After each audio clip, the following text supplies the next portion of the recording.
Final Fantasy 16 has some of the highest highs I've ever seen in this series, but also has some of the lowest lows. I'm Vadd, and I completed Final Fantasy 16 feeling conflicted. I loved parts of it, and I was bored by others. This isn't a clean win or a total failure, it's a game full of extremes. And that's what this video is all about here, what Final Fantasy 16 does really well and where it falls apart and why, for me, it ends up feeling like a missed opportunity.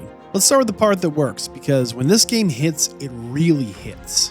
Final Fantasy 16 is good, it is incredible. The Eikon fights are the clearest example. They're massive, they're loud, they're over the top in the best ways.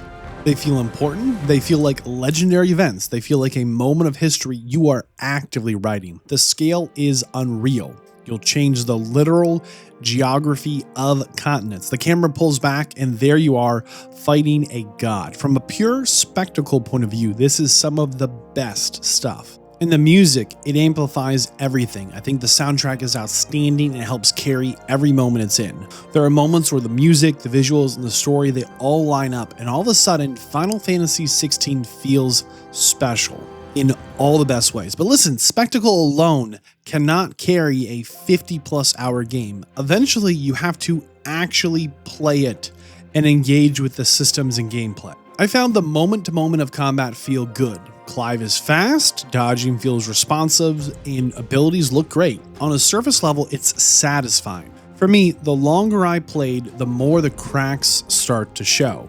Most regular enemies are not a threat. A lot of them just kind of stand there. The base difficulty is a little too easy, and that hurts tension. It makes the big fights feel safer than they should. I think the stagger system is clearly the focus. Enemies that can be staggered are where the combat shines, but outside of that loop, there isn't much depth. You don't need to adapt to much, you don't need to really think about builds, you don't need to experiment. It starts to feel repetitive, especially across such a long title.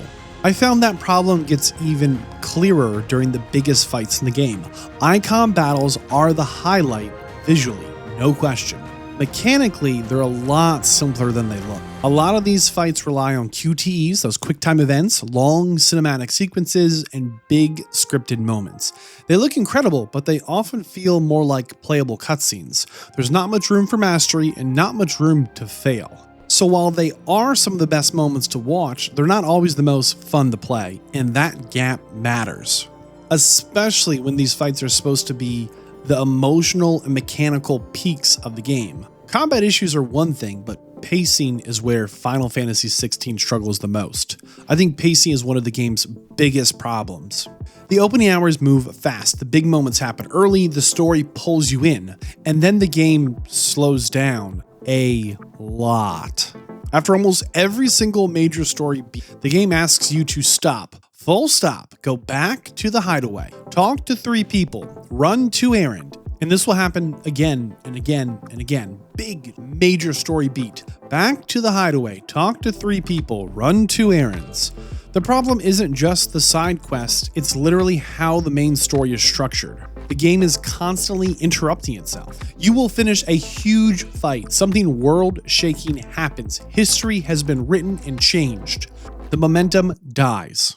You're told to help some villagers, to deliver some items, and listen to a long conversation that does not move the plot. A long conversation with a throwaway single-serving character you will completely forget. These moments should be optional breaks, and instead they're often mandatory. It can make the middle majority stretch of Final Fantasy 16 feel way too long, not challenging, just slow, and it hurts the emotional payoff. Big story moments don't get time to breathe because they're followed by busy work. Yes, some side quests are genuinely good, but they're buried between hours of weaker content. I think better pacing could have fixed a lot. Fewer interruptions, tighter main quest, and more trust in the player to explore on their own. I think when you step back and look at the systems underneath all of this, it would be generous to say the RPG side is barely there, because Final Fantasy 16 barely even feels like an RPG. Frankly, gear is boring. Weapons don't do anything interesting. You equip the one with the higher number, that's it. There's no true elemental weaknesses, no true resistances, there's no real trade-offs. Customization is extremely limited. Yes, accessories exist, but they just don't go far enough. I do like the accessibility options of the various assistance rings, and I like that they're optional. But if you use them, you lose what little build choice exists. And exploration does not help either. Levels are linear, rewards are forgettable, and crafting materials pile up. There's no reason to explore. For me, that means the story is where we hope the game can fully make up for some of these issues. And let's be clear here, the story starts strong, very strong. The world is interesting, the setup is compelling, the tone is confident, the payoffs don't always land. Many characters feel so one-dimensional. Hugo is driven purely by rage. Jill is completely underwritten. Her Iron Kingdom past barely gets explored. Barnabas is way too preachy, and Ultima isn't interesting. Actually worse, he's boring. Benedicta dies way too early. For me, the most compelling, interesting villain was Annabelle, and to my complete shock, the story basically peaks at the Bahamut fight. That moment resolves the arc set up from the beginning. Clive, Joshua, Jill, Dion, Ultima, Annabelle, and then nothing. For the rest of the game, the narrative becomes a checklist. Chase Barnabas, help town NPCs, chase Ultima, help town NPCs. It's just not compelling, which makes this difficult because Final Fantasy XVI is a full-priced game, which means value here matters. On paper, you will get a lot of hours. A full playthrough will easily hit 50 hours, and much more if you do side content. But as we all know, raw time isn't the same as value. A lot of that time is padding, slow quests, long walks, and dialogue that could be shorter. If you're here mainly for the story and the spectacle, you'll probably feel okay about the price tag, as those are strong highs in this title. I also think both the expansions are more of the base game in all of the best ways. If you're here for gameplay depth, Final Fantasy XVI is harder to recommend. There's not much reason to replay the game. Yes, New Game Plus exists, but it doesn't truly change how you play. You're still using the same systems, same combat loot, same basic build, and okay, a higher difficulty can help a little bit, but they don't add new mechanics, they just push numbers. There are no meaningful branching paths, no major choices that change the story, no true alternate builds to explore. Once you've seen it, you've mostly seen all of it, and that makes this feel like a one-and-done experience. I think all these things together, compared to other games at this price point, it hurts the long-term value here. To be clear, this game will work for some people. If you care most about story, spectacle, big cinematic moments, strong music, you'll probably enjoy it.